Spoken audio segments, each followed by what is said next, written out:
So, hello and welcome guys to your science Guruji channel. आज हम समझने वाले हैं लाइफ प्रोसेसेस चैप्टर।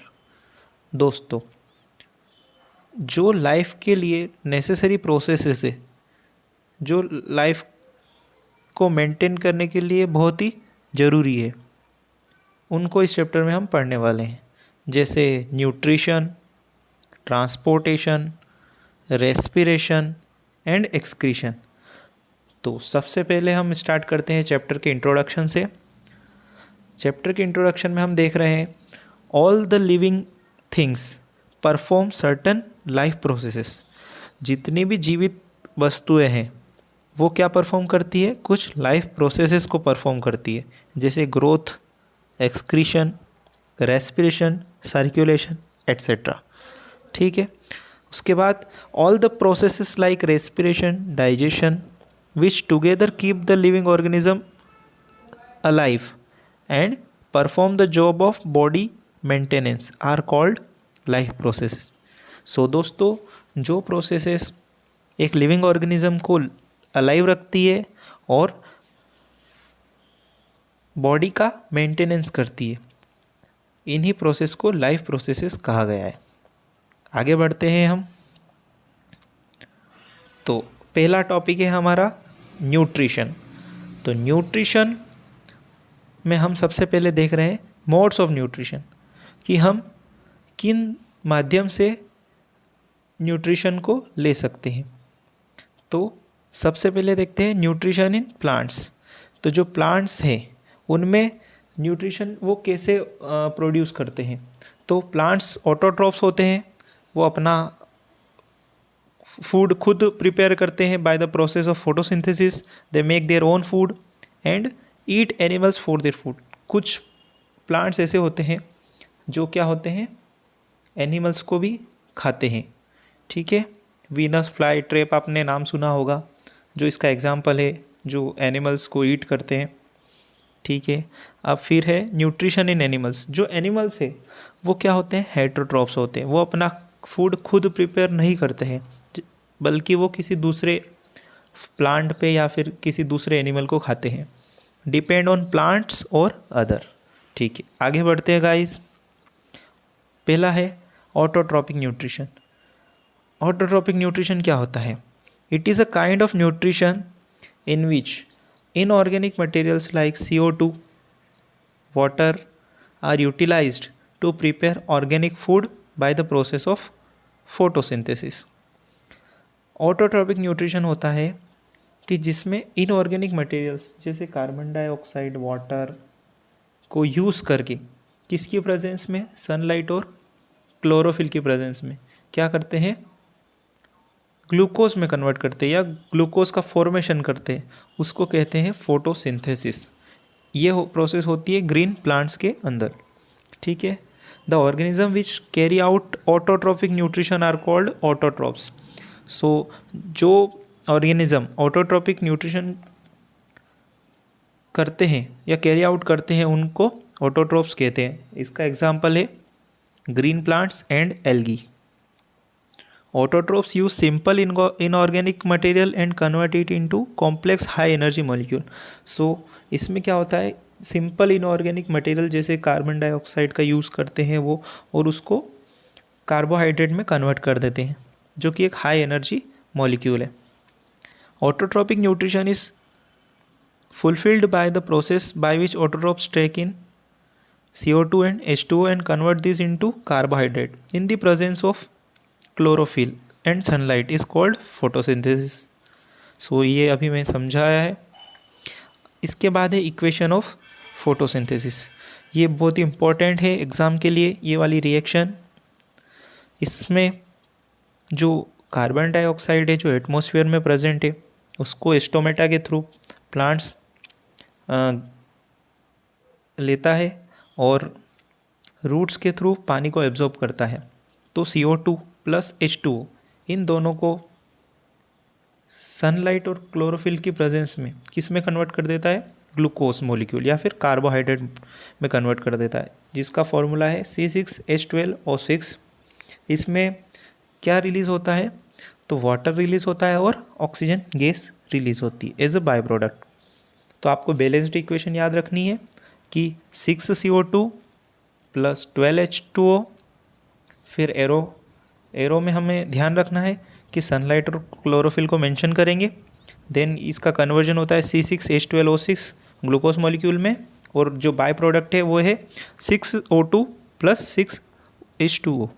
ठीक है, अब इस प्रोसेस के जो रॉ मटेरियल्स थे वो थे सनलाइट था, क्लोरोफिल था, क्योंकि क्लोरोफिल जो है ये ग्रीन कलर का पिगमेंट है जो क्लोरोप्लास्ट में प्रेजेंट होता है, और यही क्या करता है, सनलाइट को एब्जॉर्ब करता है।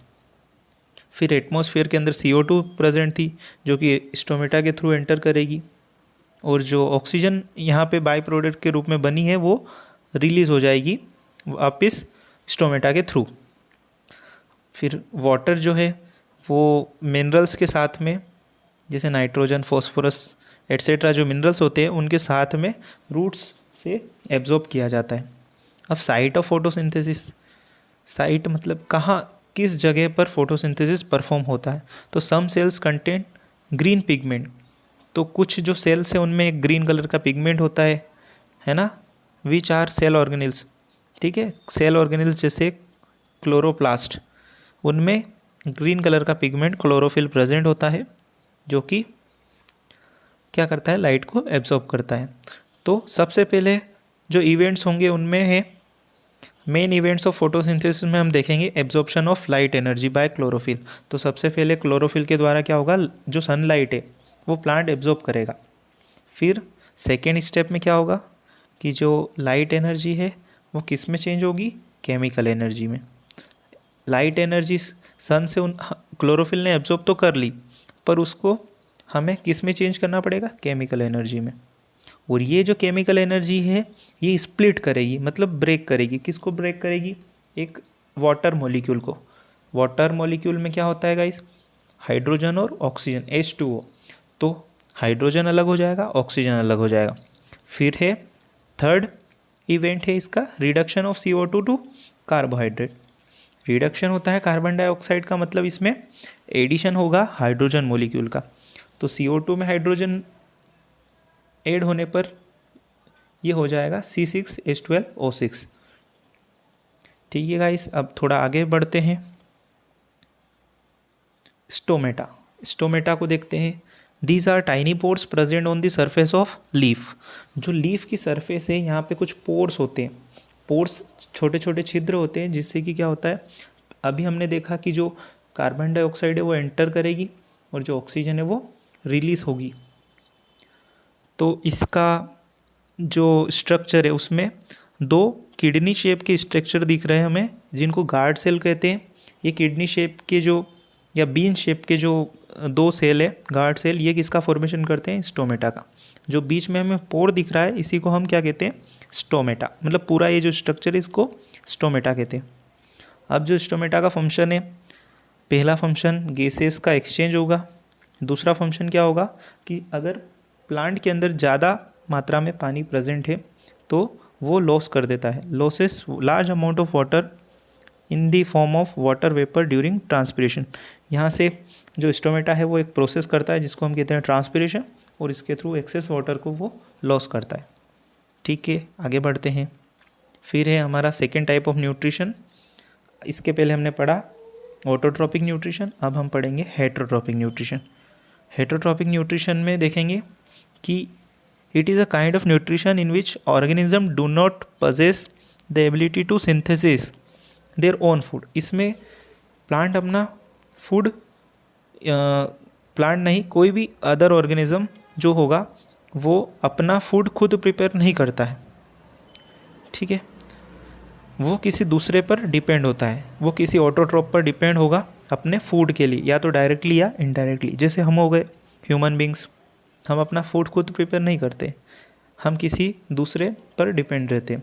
इसके एग्जांपल में human being, animals, fungi etcetera. फिर तीन टाइप के हेटरोट्रॉपिक न्यूट्रिशन हमें पढ़ने हैं, होलोजोइक, सेप्रोफाइटिक और पैरासिटिक। तो होलोजोइक में हम देखते हैं कि जो एनिमल्स है वो सॉलिड फूड को अपनी बॉडी में पहले एंटर करेगा और फिर उसको बॉडी के इनसाइड ही क्या करेगा, ब्रेक करेगा। Animals take in solid food and break down inside the body. जैसे हम अपना फूड माउथ के थ्रू बॉडी में एंटर करवाते हैं और फिर हम उसको टीथ के थ्रू ब्रेक डाउन करते हैं और स्टमक के अंदर उसका फर्दर ब्रेक डाउन होता है और आगे जो एलिमेंट्री कैनाल है उसमें। तो इस टाइप का न्यूट्रिशन होता है होलोजोइक न्यूट्रिशन। इसके एग्जाम्पल है अमीबा और एनिमल्स। ठीक है। सेकेंड टाइप का न्यूट्रिशन है, सेकेंड टाइप का हेटरोट्रॉपिक न्यूट्रिशन है सेप्रोफाइटिक न्यूट्रिशन। इसमें क्या होगा, organism feed on dead and decaying matter. ऐसे ऑर्गेनिज्म जो मरे हुए और सड़े हुए पदार्थों पर अब से अपना फूड लेते हैं, उन्हें कहते हैं सेप्रोफाइटिक न्यूट्रिशन। ठीक है। आपने देखा है फंगस, ठीक है, फंगी इसका एग्जाम्पल है। अगला है पैरासिटिक न्यूट्रिशन। पैरासिटिक मतलब परजीवी, जो किसी दूसरे जीव पर रहते हैं। पैरासाइट लिव इनसाइड और आउटसाइड अदर ऑर्गेनिज्म।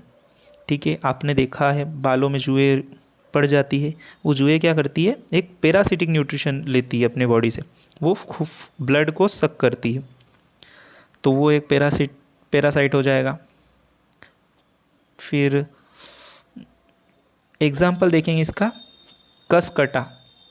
ये कसकटा जो है ये एक प्लांट पैरासाइट है, मतलब ये प्लांट होके भी अपना फूड खुद प्रिपेयर नहीं करता है, ये हेट्रोट्रोपिक प्लांट है जो दूसरे प्लांट पर डिपेंड होता है। ये फोटोसिंथेसिस की प्रोसेस भी नहीं करता है और ये एकमात्र जो हमें सिलेबस में पढ़ना है वो एकमात्र पैरासिटिक प्लांट है। और अदर एग्जाम्पल है इसका टिक, लीचेस, लाइस, ये सारा इसका पैरासिटिक न्यूट्रिशन का एग्जाम्पल है।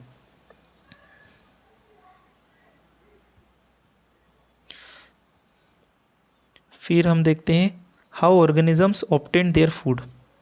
अब जो ऑर्गेनिज्म है अपना हेट्रोट्रॉपिक ऑर्गेनिज्म अपना फूड कैसे ऑब्टेन करते हैं, तो सबसे पहले हम देखेंगे यूनिसेल्युलर सिंगल सेल्ड ऑर्गेनिज्म। ठीक है। इसके एग्जाम्पल है अमीबा और पैरामीशियम। तो अमीबा जो है या पैरामीशियम है, इनके बारे में हम देख रहे हैं कि ये अपना फूड कैसे ऑब्टेन करते हैं। Food is taken up through entire surface. तो अमीबा जो है वो अपनी बॉडी की जो एंटायर सरफेस है किसी भी तरफ से फूड को एंटर अपनी बॉडी में कर सकता है। तो आप डायग्राम में देख रहे हैं कि जो रेड कलर में फूड पार्टिकल दिया हुआ है, ये फूड पार्टिकल के पास सूडोपोडिया की हेल्प से मूवमेंट करता हुआ पहुंचेगा, फिर उसको इनक्लोज करेगा, इनक्लोज करके फूड को अपनी बॉडी के अंदर लेगा और एक फूड वैक्यूल फॉर्म करेगा। और ये फूड वैक्यूल क्या करेगा, फिर फर्दर अंदर डाइजेशन होगा और जो न्यूट्रिएंट है उससे एनर्जी डिराइव कर लेगा और फिर वापस इसको अपनी बॉडी से बाहर फेंक देगा। अब है process of intake of food by amoeba. इसी प्रोसेस को हम देखते हैं कि क्या हुआ इस प्रोसेस में। फर्स्ट है सूडोपोडिया, जो है एक सेल मेम्ब्रेन का एक्सटेंशन है, वो क्या करता है, कैप्चर करता है फूड को। फिर एक फूड वैक्यूल का फॉर्मेशन होता है जिसमें फूड होता है, फिर इस फूड का डाइजेशन होता है ना। और जो डाइजेशन के बाद में जो यूज़फुल न्यूट्रिएंट्स है उनका डिफ्यूजन हो जाता है किसमें, साइटोप्लाज्म में। और जो अनडाइजेस्टेड फूड बच जाता है उसको मूव आउट कर दिया जाता है सेल से बाहर या अमीबा से बाहर। ठीक है। इस तरीके से अमीबा अपना फूड प्राप्त करता है। इसमें पहली स्टेप तो हो गई इंजेशन, फिर हो गया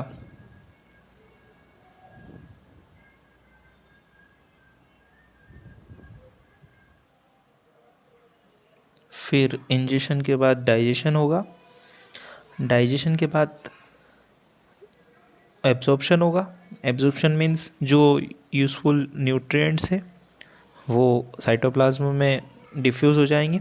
फिर एसिमिलेशन होगा। एसिमिलेशन मतलब जो फूड है उससे एनर्जी जो मिलती है, उससे जो सेल की जो वेरियस एक्टिविटी है उसमें एनर्जी मिलती है, मतलब एनर्जी प्रोवाइड करी जाती है। और लास्ट है इजेशन। इजेशन मतलब कि throw down of undigested material out of the surface of cell. ठीक है। उसके बाद हम देखते हैं पैरामीशियम। पैरामीशियम जो है इसमें सीलिया प्रेजेंट होता है, इसकी बॉडी पे, पूरी बॉडी पर सीलिया प्रेजेंट होता है। ये क्या करते हैं, सीलिया फूड को एक स्पेसिफिक जगह पर लाने में हेल्प करते हैं और वहाँ से फिर वो क्या करता है, फूड को एनगल्फ करता है। इसके बाद आगे बढ़ते हैं हम। Different organism utilise different nutritional process, मतलब जो अलग अलग ऑर्गेनिज्म है वो अलग अलग तरीके से अपना फूड लेते हैं। It depends upon the source of carbon from where the food is taken, तो ये सोर्स पर डिपेंड करता है। ठीक है, तो अभी जो मैंने बताया, पहली स्टेप होती है इंजेशन, जिसमें इनटेक ऑफ फूड किया जाता है। फिर डाइजेशन, डाइजेशन मतलब कॉम्प्लेक्स फूड को सिंपल फॉर्म में कन्वर्ट किया जाता है। फिर थर्ड स्टेप है एब्जॉर्प्शन, एब्जॉर्प्शन में होता है जो डाइजेस्टेड फूड है उसका साइटोप्लाज्म में मूवमेंट होता है। एसिमिलेशन मतलब यूटिलाइजेशन ऑफ फूड प्रोडक्ट किया जाता है फॉर एनर्जी। इजेशन मतलब कि रिमूवल ऑफ वेस्ट। फिर हम देखते हैं nutrition in human beings. Basically एक एलिमेंट्री कैनाल से हमारा जो डाइजेस्टिव सिस्टम है वो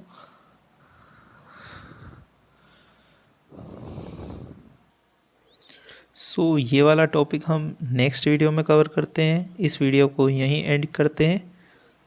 होप कि आपको सबको समझ में आया होगा। ठीक है दोस्तों, मिलते हैं नेक्स्ट वीडियो में।